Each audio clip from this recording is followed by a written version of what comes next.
Quem diria que uma lei com apenas um artigo causaria tanto rebuliço? Hoje eu vou falar sobre a lei que determina o afastamento da gestante de todas as atividades laborais na empresa.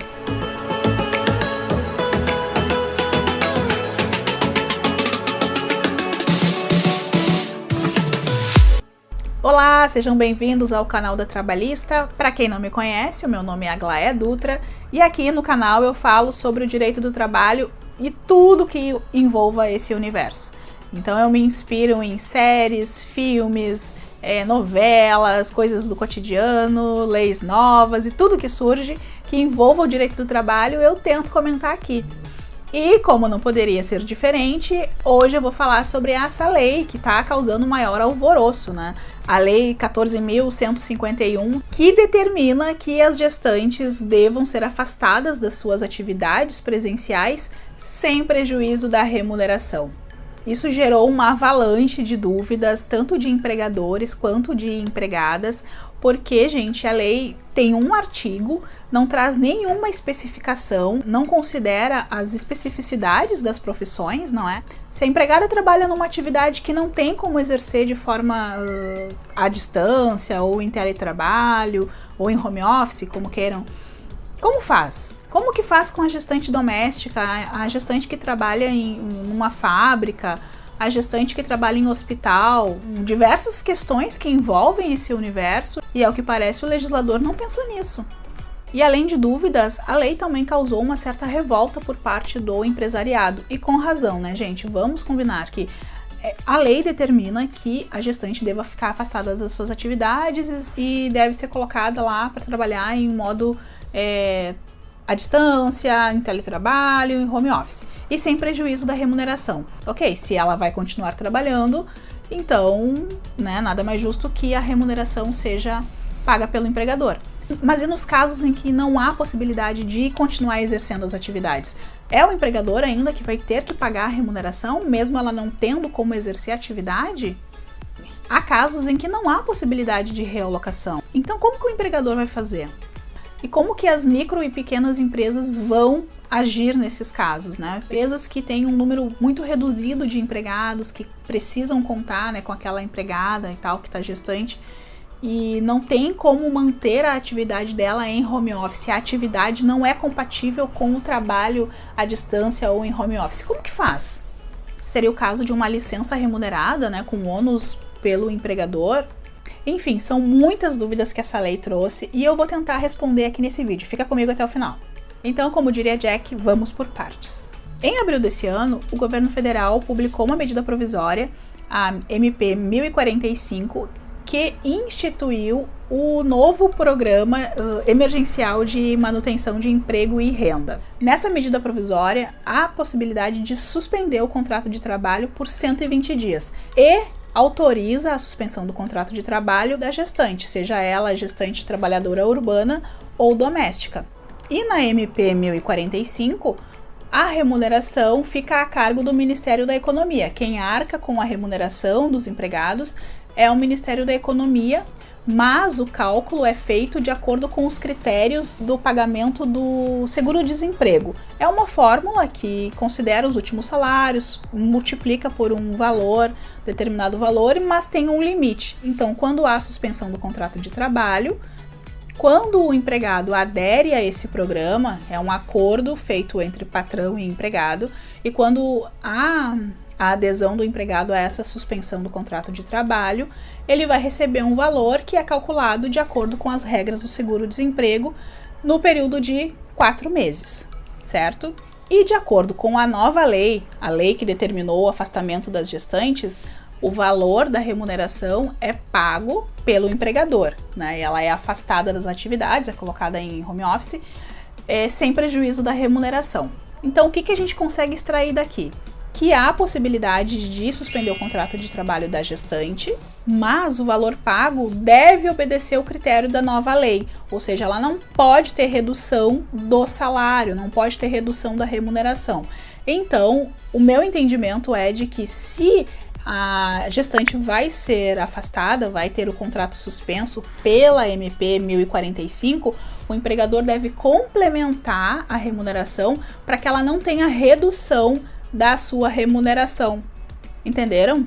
Porque se ela tiver redução da remuneração, né, se ela tiver um valor superior do que aqueles critérios que ficam fixados lá para o pagamento do seguro-desemprego, e com isso ela tiver redução da remuneração, ela não vai se encaixar nessa nova lei. O ideal seria complementar para esses valores ficarem equivalentes.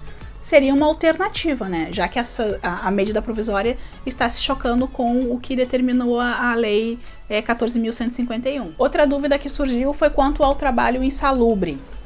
Primeira coisa, eu já falei num vídeo anterior que a gestante não pode trabalhar em locais insalubres, seja qual for o nível de insalubridade, tá, gente?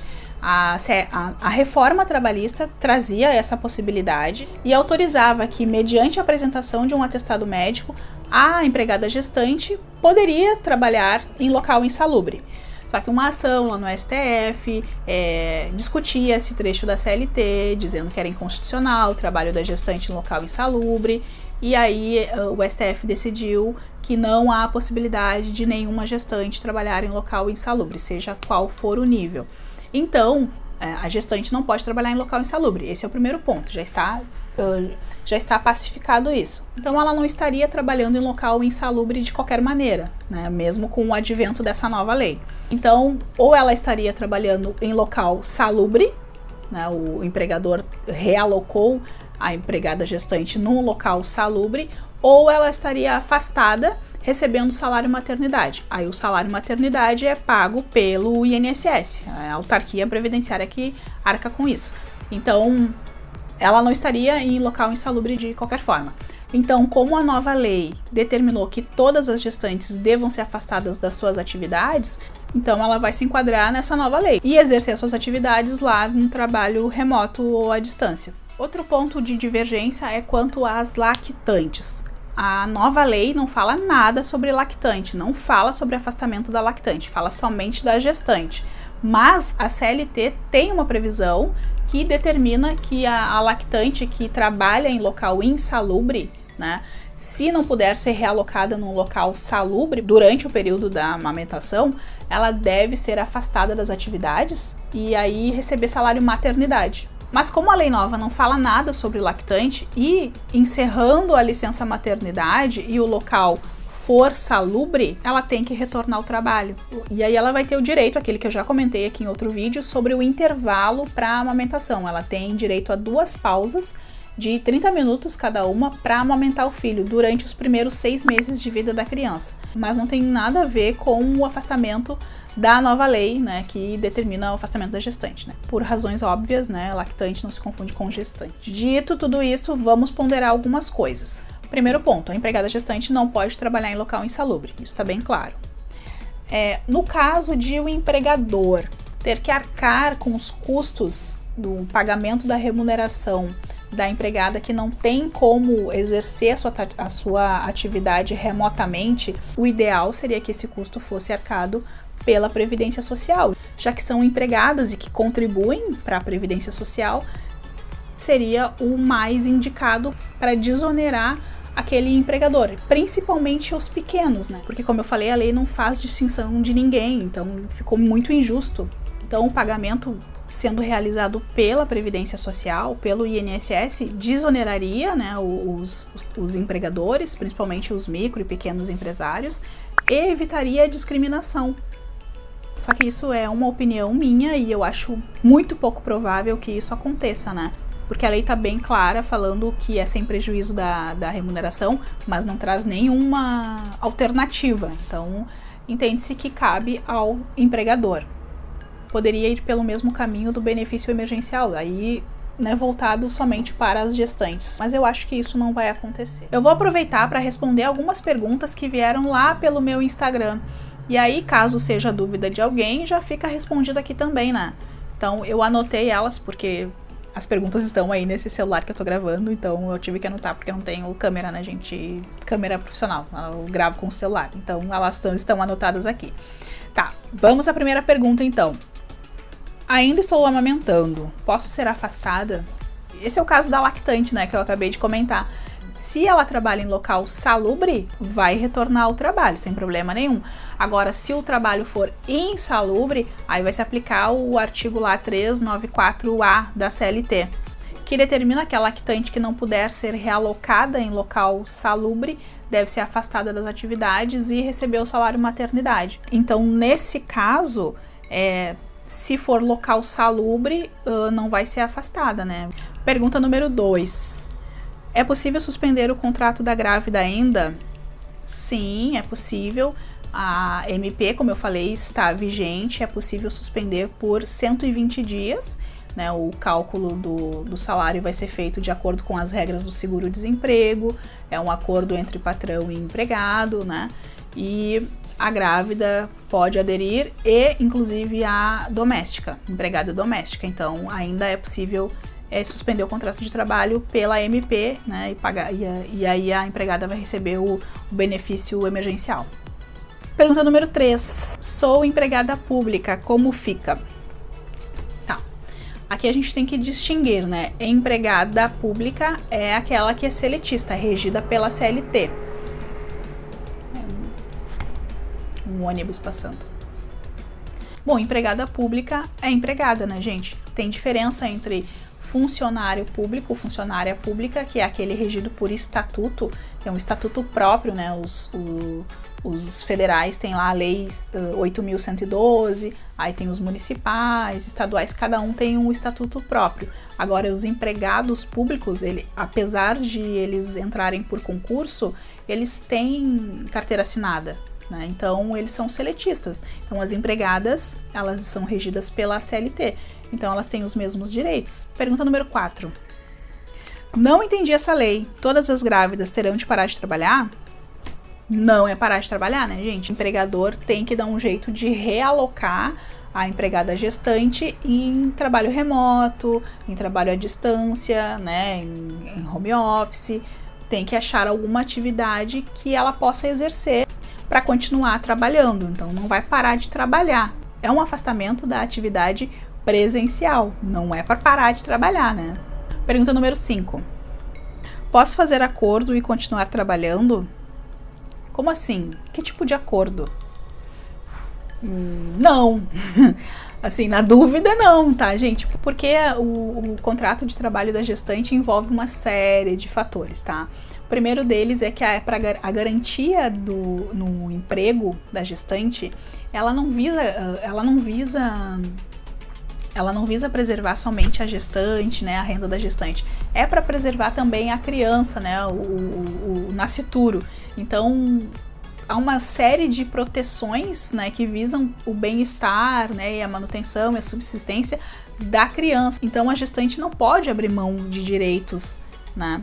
Então, principalmente por acordo, assim, individual entre patrão e empregado, que é muito discutível, né? Porque imagina, tu tá trabalhando, tu precisa daquele trabalho, e aí vem o empregador e fala assim, olha, assina aqui, senão tu vai ser despedida, ou senão tu vai ser transferido, ou senão, sei lá, qualquer justificativa. O que a pessoa vai fazer? Ela vai assinar, né? Então, é difícil, né, essa questão de acordo individual entre patrão e empregado. O empregador, na maioria das vezes, está aqui, né, e o empregado está aqui, então ele vai fazer o quê? A não ser se submeter. O empregador tem que tomar cuidado com esse tipo de acordo, né. Tem coisas que a empregada gestante não pode abrir mão de jeito nenhum, não podem ser objetos de acordo coletivo, né, individual, enfim, tem que ter bastante cuidado quanto a isso, bastante cautela. Então, vamos à pergunta número 6 e última pergunta. Se suspendeu, quem paga? É o INSS? Não.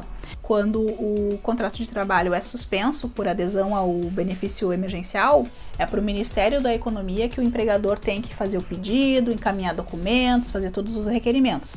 Quem vai arcar com os custos é o Ministério da Economia, né? Lembrando que os valores são calculados com aqueles critérios lá para pagamento do seguro-desemprego. Então, não é o INSS que paga no caso da suspensão. O INSS paga no caso de auxílio maternidade, tá? São coisas diferentes. O auxílio maternidade tem natureza de benefício previdenciário e no caso da suspensão do contrato de trabalho, lá pela MP 1045, é caso de um benefício emergencial que sai da União. Quem paga é o Ministério da Economia, tá? Então são coisas diferentes. Ainda tem muita coisa para ser discutido, tem muitas questões que precisam ser revistas, talvez eu mude de ideia em algum ponto, mas por hora eu acho que já dá para ter um certo norte, né, um esclarecimento sobre o que está acontecendo. Se vocês tiverem mais dúvidas, me chamem, me mandem mensagem, deixem aí nos comentários, falem o que vocês estão pensando, né, como que vocês acham que deveria ser, como as empregadas, né, também vão ter que se adaptar, talvez, a novas funções que elas não pensavam que poderiam exercer, né? Enfim, talvez mudar para uma função administrativa. São várias coisas que a gente vai ter que debater ainda. Então por hoje é isso, espero que eu tenha esclarecido alguma coisa, tenha ajudado vocês e espero que vocês tenham gostado. Se gostou, deixa o like aí no vídeo, se inscreva no canal e ativa o sininho para receber as notificações, né, para ficar por dentro de tudo. Vamos ver o que vai acontecer. Será que essa lei vai ter alguma modificação? Eu acredito que sim, hein? O que vocês acham? Então por hoje é isso, tá, gente? Eu fico por aqui. Nos vemos no próximo vídeo. Tchau, tchau. Um abraço.